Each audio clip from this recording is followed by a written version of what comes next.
Media సోదరులందరికీ ముందుగా నమస్కారం. నా పేరు బొమ్మన విజయ్. నేను బీజేవైఎం స్టేట్ సెక్రటరీ కడప.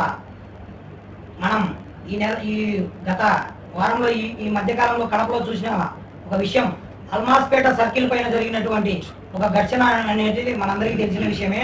దానికి గల కారణాలు ఏంటి అనేది కానీ, అందుకు పాల్పడిన వారిని ఏ విధంగా అనేది మొత్తం కడపలో ఉండే వారు అందరికీ తెలుసు.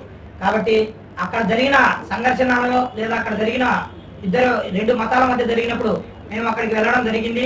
అక్కడికి వెళ్ళి అక్కడ ఉండడం జరిగింది. తర్వాత అది అయింది. అదంతా సద్దుమడిగిన తర్వాత పోలీసులు చేసిన తర్వాత మేము వచ్చిన తర్వాత గౌరవనీయులైనటువంటి కలెక్టర్ గారు మరియు ఎస్పీ గారు పీస్ కమిటీ మీటింగ్కు మమ్మల్ని పిలవడం జరిగింది.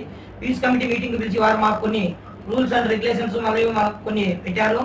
దాన్ని అన్నింటినీ మేము పాటిస్తూ వెంటనే ఉదయాన్నే మేము కడప నగరంలో ఏర్పాటు చేసినటువంటి బైక్ ర్యాలీకి సంబంధించినటువంటి ఫ్లెక్సీలను కార్పొరేషన్ అధికారులు తొలగించకముందే మా వ్యక్తిగతంగా మేమే తొలగించడం జరిగింది.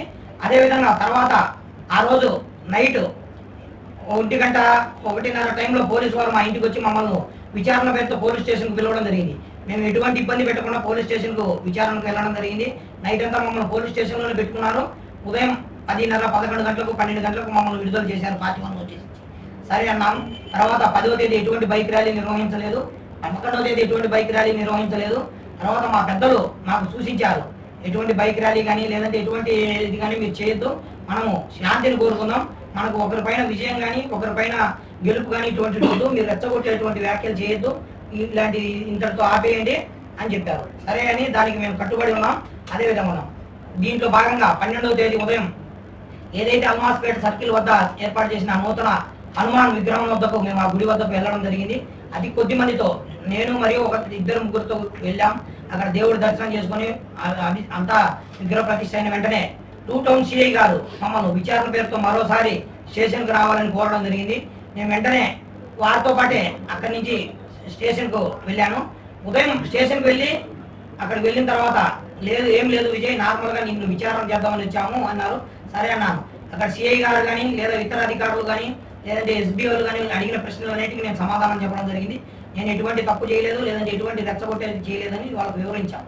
ఆ తర్వాత ఫోన్ అడిగారు. ఫోన్ వెంటనే ఇచ్చాను. నేను ఫోన్ ఇచ్చిన తర్వాత ఫోన్ పాస్వర్డ్ అడిగారు. నేను ఎటువంటి తప్పు చేయలేదు, ఇటువంటి కావాలంటే నేను చూపిస్తాను, ఇవ్వండి అని ఇచ్చాను పోలీసు వారికి. ఫోన్ ఇచ్చిన తర్వాత ఏమన్నారంటే 1 or 2 minutes మేము చెక్ చేసి నీకు ఫోన్ ఇస్తామన్నారు. ఆ తర్వాత ఫోన్ వారి దగ్గర పెట్టుకున్నారు. రాత్రి 10:30 లేదా 11 గంటలప్పుడు ఆ రాష్ట్ర నాయకత్వం, జిల్లా నాయకత్వం వారికి ఫోన్ చేస్తే నన్ను వదిలిపెట్టడం జరిగింది. తర్వాత 12వ తేదీ నైట్ మొత్తం నాకు ఫోన్ ఇవ్వలేదు. 13వ తేదీ నిన్నంతా పోలితే ఏదేదో సిఐ గారు ఏదో జోక్ చేస్తూ చూద్దాంలే అక్కడ ఉన్నది ఇక్కడ ఉన్నది అంటున్నారు. సరే అన్నట్టు మేము సైలెంట్గానే ఉన్నాం. తర్వాత ఈ రోజు కూడా చూసాం, మేము మా లాయర్ గారితో ఫోన్ చేయించాం, ఇంకొకరితో చేయించాం, మా జిల్లా నాయకత్వంతో ఫోన్ చేయించాం. కానీ ఏదైతే ఈ 2 టౌన్ సిఐ గారు ఉన్నారో ఉన్నతాధికారులకు తెలుసో తెలియదో నాకైతే తెలియదు, కానీ నేను ఒక బీజేపీ పార్టీలో ఉన్నటువంటి యువమోర్చా రాష్ట్ర కార్యదర్శిని అని చెప్తే అతను ఎంత సింపుల్ గా మాట్లాడుతున్నాడంటే ఏదో ఒక కిండర్ గా మాట్లాడుతూ లేదంటే ఏదో జోక్ గా మాట్లాడుతున్నాడు. దీన్ని మాత్రం ఉన్నతాధికారులు ఖచ్చితంగా చూడాలి.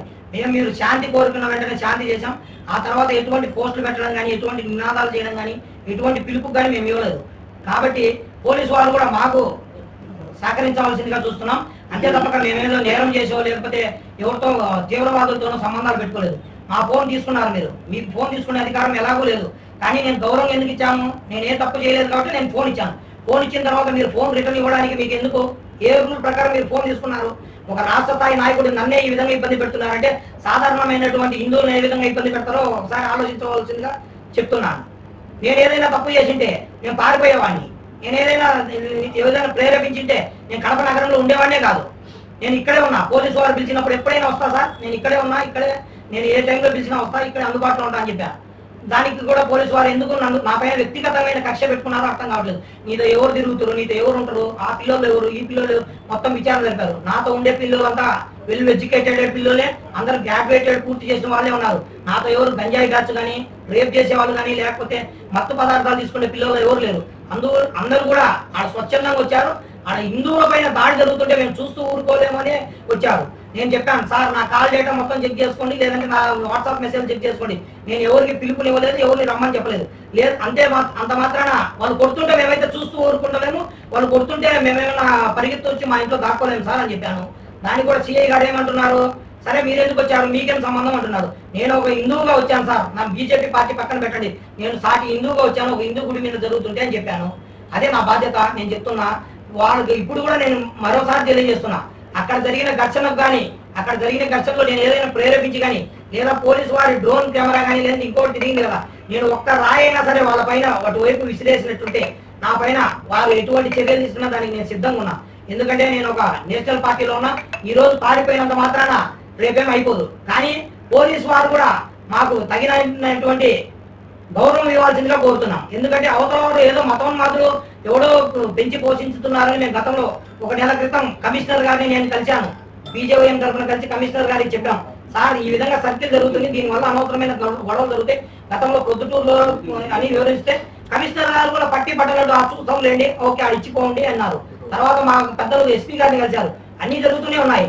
కానీ జరిగిన తర్వాత మీరు ఎందుకు మా పైన ఇంత వ్యక్తిగత కక్ష పెట్టుకుంటున్నారో తెలియట్లేదు. నేను ఒకటే చెప్తున్నా, ఇది మా సొంత విషయం కాదు, మా ఇంట్లో విషయం కాదు, లేదా నాకేమన్నా వాళ్ళపైన వ్యక్తిగత కక్ష లేదు. ఆ సర్కిల్ దాన్ని ఏం పెట్టద్దని పెద్దలు నిర్ణయించారు, సంస్థలు నిర్ణయించారు, ఆ గుడి కమిటీ వాళ్ళు పెట్టారు. వారు ఫ్లెక్సీలు వేసిన తర్వాత మేము ఫ్లెక్సీలు వేసాం. మొత్తం చెప్పండి, ఏదైనా విచారణ చేసుకోండి. తర్వాత ఫస్ట్ ఎవరు వేశారో ఏం వేశారో అన్నీ చెప్పాను. ఇప్పుడు కూడా నేను చెప్తున్నా, అదే మాటకు నేను కట్టుబడి ఉన్నా. నేను ఎటువంటి దానికైనా ప్రేరేపించింటేనో లేకపోతే నేను కారణమైతే దానికి కోర్టు వారు కానీ పోలీసు వారు కానీ ఏ శిక్ష విధించినా నేను అనుభవించడానికి సిద్ధంగా ఉన్నా.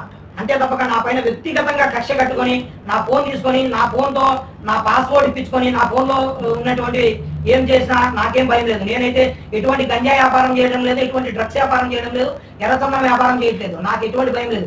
కాకపోతే నేను చెప్తున్నా, ఒక బీజేవైఎం రాష్ట్ర కార్యదర్శి అయినటువంటి నన్నే నా ఫోన్ 3 రోజులు మీ దగ్గర పెట్టుకుని నా ఫోన్ ఇవ్వకుండా మీ ఇష్టం వచ్చినట్టు బిహేవ్ చేస్తున్నారు. కాబట్టి నేను తెలియజేయడం కోసమే ఈరోజు ఈ ప్రెస్ మీట్ నిర్వహించడం జరిగింది. మీరు శాంతి కోరుకున్నారు, మేము శాంతిని ఇచ్చాం. అలా కాదనుకుంటే ఏదైనా సరే మీ ఫోన్ పెట్టుకుంటా అంటే నాకు ఎటువంటి ప్రాబ్లం లేదు, ఫోన్ పెట్టుకుంటా. కానీ నేను ఏ తప్పు చేయలేదు కాబట్టి నా ఫోన్ నాకు కావాలనే విధంగా ఈరోజు మీడియా ముఖంగా నేను తెలియజేస్తున్నా. ఉన్నతాధికారులు దీనిపైన ఖచ్చితంగా ఏం జరిగిందో ఏం జరగలేదో తెలుసుకొని నా ఫోన్ నాకు ఇప్పించాలి. నా ఫోన్ ఇవ్వకపోయినా నాకేం ఇబ్బంది లేదు.